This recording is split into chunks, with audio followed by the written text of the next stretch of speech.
Terima kasih atas kesempatan yang diberikan kepada saya. Saya atas nama Ayu Zerlin Arimawa, mahasiswa semester 7 program studi pendidikan agama Kristen. Di sini saya akan membuat tugas tentang pembacaan dalam kitab Perjanjian Lama, yaitu Kejadian 1 ayat 26, dan saya akan mencoba menjelaskan latar belakang serta sejarah dan akan menafsirkan kitab perjanjian ini, kitab perjanjian pada ayat yang ke-26 ini, dan akan menerapkan di masa yang sekarang. Baik, Kejadian pertama ayat 26, beginilah firman Tuhan. Berfirmanlah Allah, baiklah kita menjadikan manusia menurut gambar dan rupa kita, supaya mereka berkuasa atas ikan-ikan di laut dan burung-burung di udara, atas segala binatang yang melata di bumi. Itulah bunyi pembacaan firman Tuhan. Dan dalam kejadian ini penulisnya itu Musa. Tema penulisan tentang permulaan. Tanggal penulisan 1445 sampai 1405 sebelum Masehi. Latar belakang dari kejadian ini cocok sebagai kitab perjanjian lama yang pertama dan sebagai pendahuluan yang hakiki dari seluruh Alkitab. Judul kitab ini di dalam bahasa Ibrani diambil dari kata pertamanya Beresit atau pada mulainya. Nama kejadian merupakan terjemahan judul Ibrani ke bahasa Yunani yang berarti asal mula, sumber, penciptaan atau awal dari sesuatu. Kejadian merupakan kitab permulaan. Penulisnya tidak disebutkan dalam kitab ini, akan tetapi kesaksian lain dalam Alkitab menunjukkan bahwa Musa merupakan penulis seluruh Pentateuch, yaitu kelima kitab PL pertama. Dan oleh karenanya juga Kejadian, demikian pula para penulis Yahudi kuno dan para bapak gereja semuanya menyatakan bahwa Musa penulis atau penyusun Kejadian. Karena seluruh sejarah dalam Kejadian terjadi sebelum kehidupan Musa.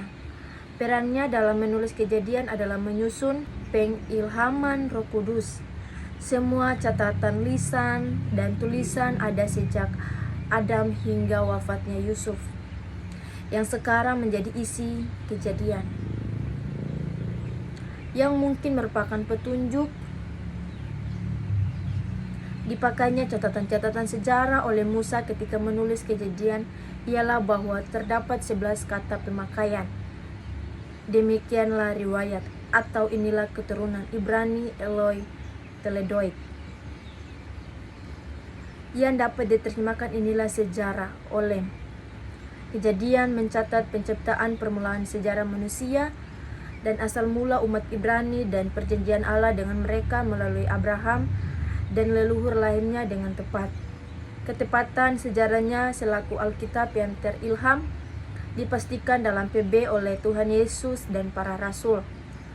Sejarah Kejadian masih diperkuat oleh berbagai penemuan purbakala pada zaman modern. Musa dipersiapkan secara luar biasa melalui pendidikan Kisah Rasul 7 ayat 22 dan oleh Allah untuk menulis kitab pertama yang unik dalam Alkitab. Tujuan penulisan ini supaya dengan mengetahui isi Kejadian dapat dan memahami kekuasaan Allah dalam sejarah penciptaan serta kuasa dan kehendak Allah terhadap ciptaannya. Di sini saya akan menafsirkan isi dalam Kejadian 1 ayat 26. Isi kitab ini adalah kitab yang pertama dalam Alkitab. Kitab ini dibagi dalam 50 pasal dan berisi dua hal penting. Yang pertama, sejarah peristiwa-peristiwa penting. Kedua, sejarah bapak-bapak orang beriman. Melalui dua pembagian ini dapat dilihat kemahakuasaan Allah dalam peristiwa penting dan juga kemahakuasaan kehendak Allah yang bekerja dalam kehidupan setiap bapak orang beriman. Pembacaan Kejadian 1 ayat 26, berfirmanlah Allah, baiklah kita menjadikan manusia menurut gambar dan rupa kita, supaya mereka berkuasa atas ikan-ikan di laut dan burung-burung di udara, atas ternak dan atas seluruh bumi dan atas segala binatang yang melata dan merayap di bumi. Menurut para ahli kitab suci, kisah penciptaan ini berasal dari kalangan para imam. Ia lebih abstrak dan teologis daripada kisah berikutnya, Kejadian 2 ayat 4-25. Pengarang kisah pertama ini bermaksud mengelompokkan semua makhluk dengan cara ditinjau dari segi logika, dapat memuaskan dan mencakup segala sesuatu yang dijadikan Allah. Dengan dapat memuaskan, dengan berpegangan pada suatu bagian yang rapi tersusun, pengarang mengisahkan dan karya penciptaan dalam rangka 1 minggu. Karya Allah berakhir dengan beristirahat sebagaimana orang beristirahat pada hari Sabat. Semua makhluk mulai berada di atas kehendak Allah. Mula-mula diciptakan apa yang menurutnya rendah martabatnya. Lalu yang lain-lain sampai dengan makhluk yang paling mulia, yaitu manusia, gambaran Allah dan Raja alam semesta. Kisah penciptaan ini disusun berdasarkan ilmu pengetahuan dan amat primitif. Karenanya tidak berguna sama sekali berusaha menyesuaikan kisah ini dengan ilmu pengetahuan modern. Tetapi dalam bentuk yang sesuai dengan zaman penyusunannya, kisah ini menyajikan ajaran berupa wahyu mengenai Allah yang esa dan transender. Allah yang ada sebelum dunia dan yang menciptakan segala sesuatu. Dan inilah ajaran yang berlaku bagi segala zaman. Kejadian 1 ayat 26. Kita bentuk jamak atau kita. Ini dapat berarti bahwa tentang penciptaan manusia, Allah berunding dahulu dengan seisi surga atau malaikat. Bandingkan Kejadian 3 ayat 5 dan 22. Terjemahan Yunani dalam Mazmur 8 ayat 6 yang dikutip dalam Ibrani 2 ayat 7 mengartikan Kejadian 1 ayat 26 ini dengan cara demikian. Tetapi bentuk jamak itu juga dapat mengungkapkan kemuliaan dan kebesaran Allah yang dalam bahasa Ibrani diberi nama jenis yang umum, yaitu Elohim. Kata ini adalah bentuk jamak dari kata El yang bersangkutan dengan kata Ibrani yang berarti kekuatan. Nama juga bersangkutan dengan kata El itu. Kalau bentuk jamak atau kita diartikan demikian, maka disarankan tafsiran para pujangga gereja dalam Kejadian 1 ayat 6 ini melihat tersikap rahasia Allah Tritunggal. Kejadian 1 ayat 26. Manusia, kata ini di sini mempunyai arti kolektif atau umat manusia, sebab seterusnya dikatakan bahwa mereka berkuasa. Kejadian 1 ayat 26 menurut gambar dan rupa.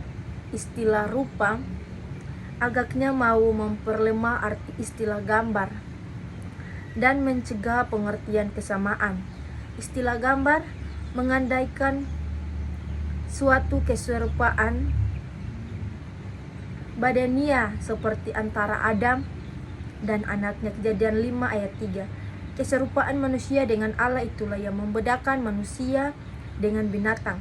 Selebihnya istilah itu mengandaikan suatu keserupaan menyeluruh dalam kodrat, akal, kehendak atau bebas, kekuasaan.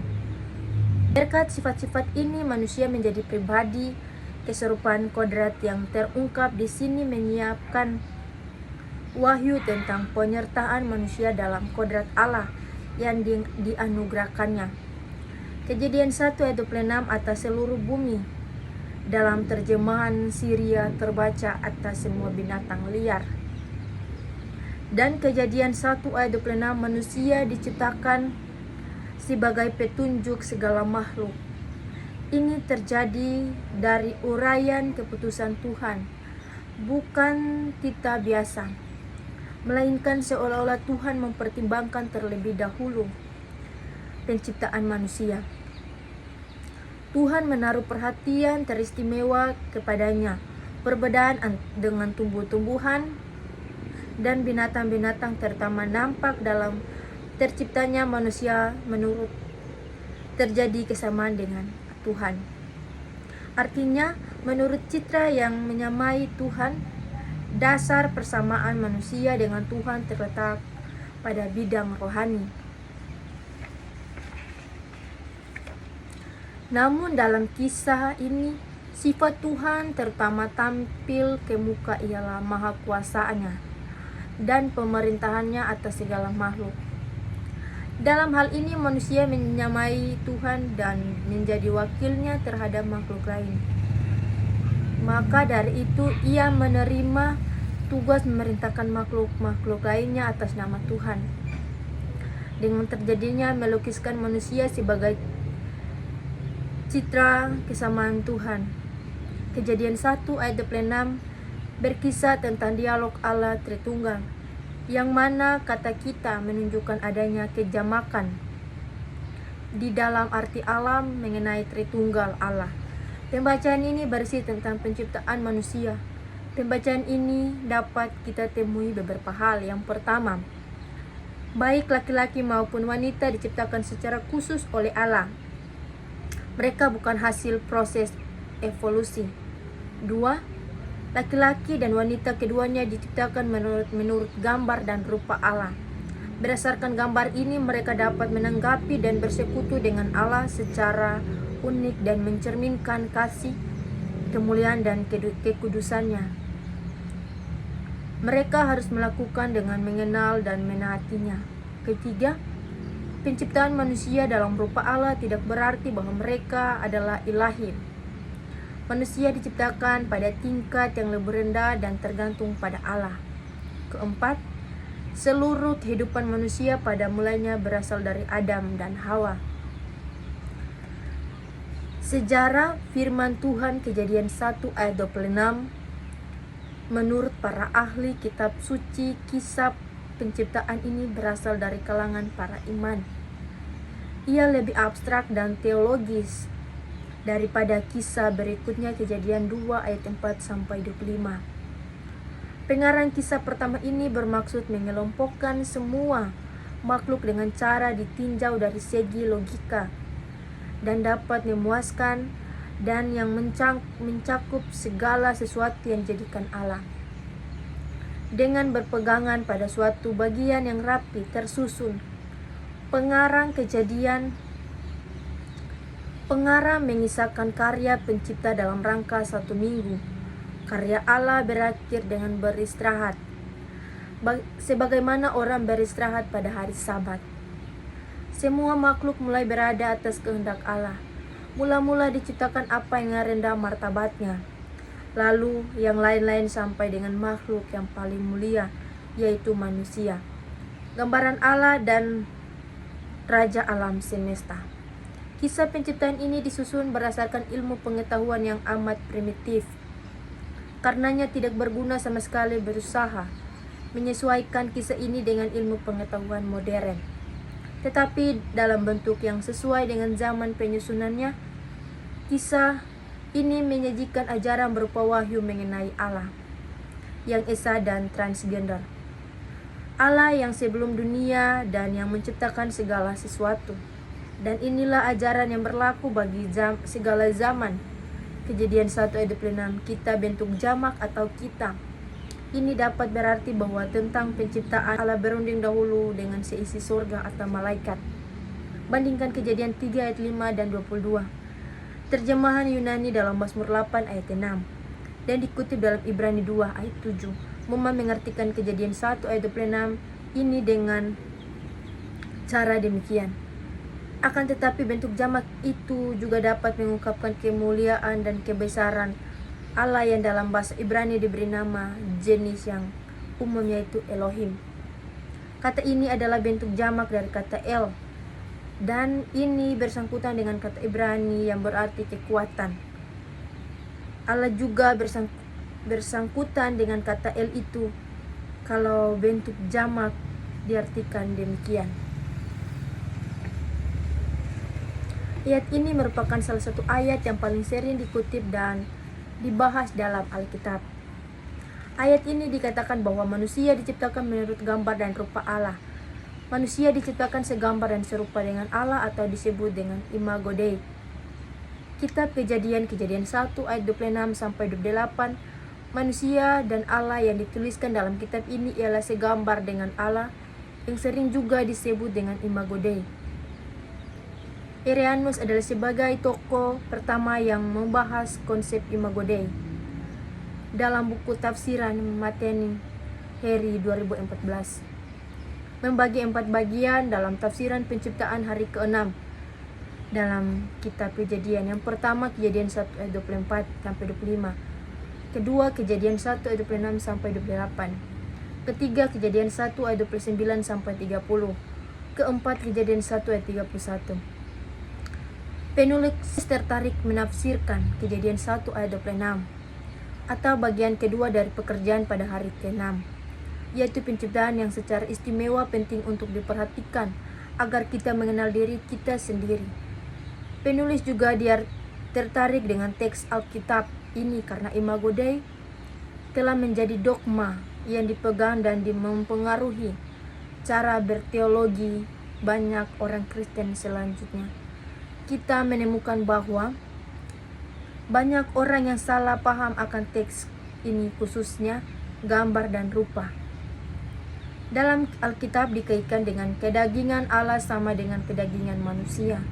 Oleh karena itu diperlukan sebuah penafsiran atas teks Kejadian 1 ayat 26 sampai 28 supaya dapat memahami kandungan nilai teologis dalam teks tersebut.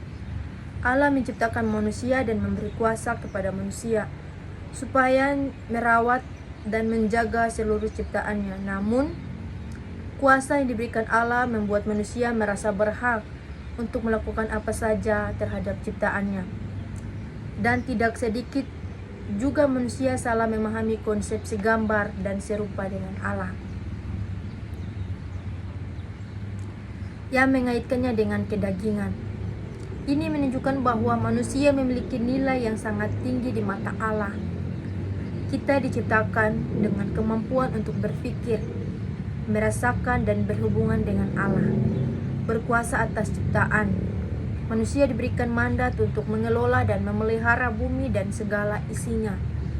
Ini menunjukkan tanggung jawab yang besar yang diberikan Allah kepada manusia.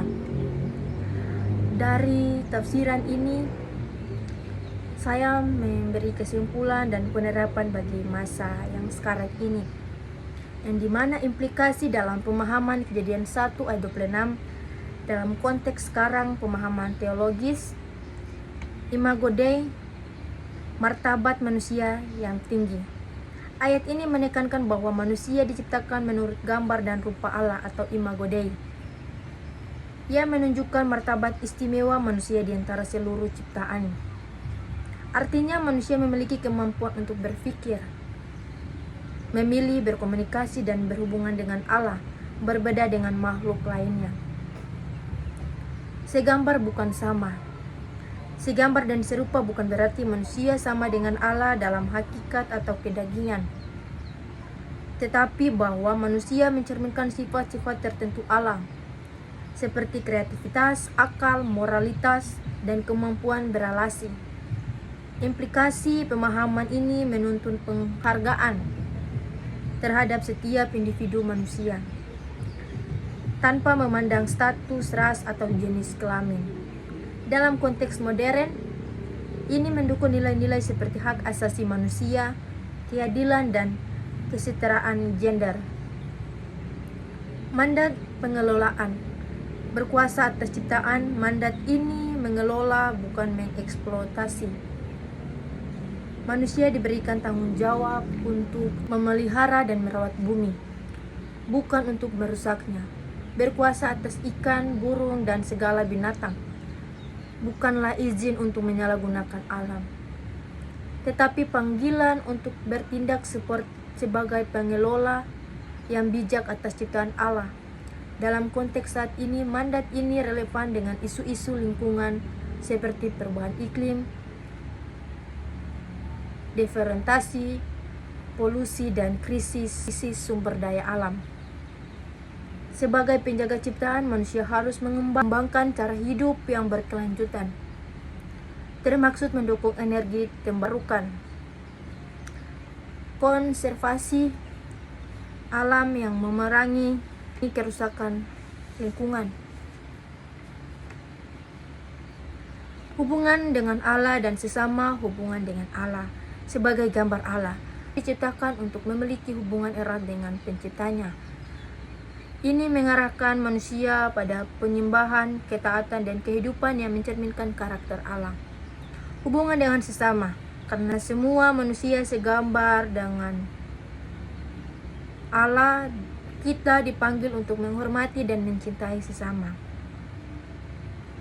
Prinsip ini menjadi dasar untuk menentang diskriminasi, pengakuan, dan ketidakadilan dalam masyarakat saat ini, menuntut manusia untuk membangun hubungan sosial yang harmonis, mengupayakan perdamaian dan menyelesaikan konflik secara adil, menjadi suara bagi mereka yang terpinggirkan. Konsep kekuasaan dan tanggung jawab kekuasaan yang berasal dari Allah. Kekuasaan manusia atas ciptaannya adalah amanat yang diberikan Allah, bukan sesuatu yang melekat dalam diri manusia. Oleh karena itu, kekuasaan ini harus digunakan sesuai dengan kehendak Allah. Pertanggungjawaban moral, manusia bertanggung jawab di hadapan Allah atas bagaimana ia menggunakan kekuasaannya. Mungkin itu saja